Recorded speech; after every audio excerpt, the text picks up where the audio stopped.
Yan ang principal. Christmas tree yung damit niya. Dito kami sa bukid. Yung seaman na yan, na-fired na yan kasi may edad na.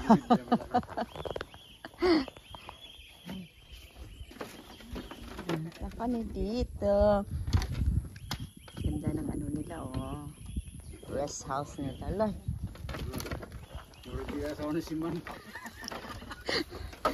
Magaan ako kaya eh. Rescue to the max. Kaya ko yan. Kaya. Oh. Kaya, oh. Ano lang. Yay! Ganda. Tapos, sana mag-ano ito, no? Opo. Hala. Ganda. Ano kaya kung... dapat...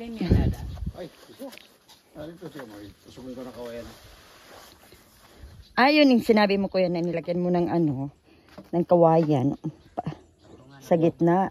Oo, kasi ang drum sa gitna sa tagiliran eh. Kung ano basa ko. Sa balance. Oo. Dapat sugat dito kawayan. Parang tabo yata yan sa ano eh, sa banyo.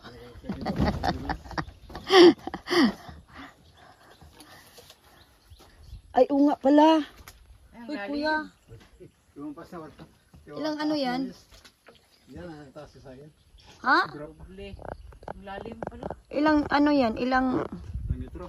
litro? Parang 1, 2, 3. May gate. 3 and a half. oh my goodness. Kailangan ko mamagkapon. Pwede ko iwan ko ng bato ko. Ito dalhin mo kuya. Oo. Hindi, bilang ayas sa ganda ko. Parang pamaypay. Ang kayak. Kailangan documented ha. Opo. Nasa paghulog ko dyan. Documented yan. Dalawang kamera yan. Grabe.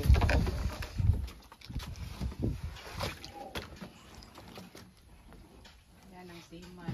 Yan ang seaman. Na-fired. Na-fired. Nanguli na ng alimango. Diyos ko. Gusto talaga niya yan ba? Kaya malalim yan. Oh. Alay. Lalim.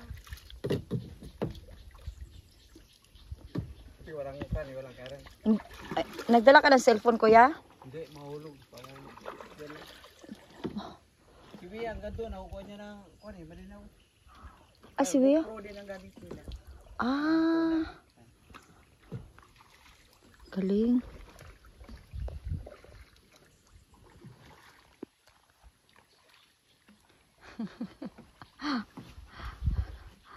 Yan.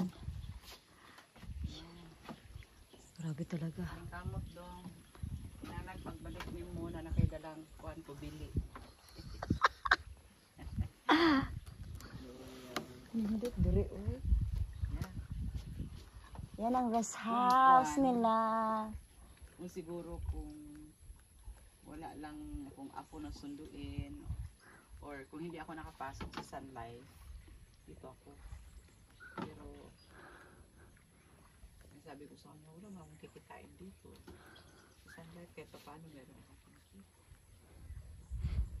Siya na lang. Wala ako pupunta.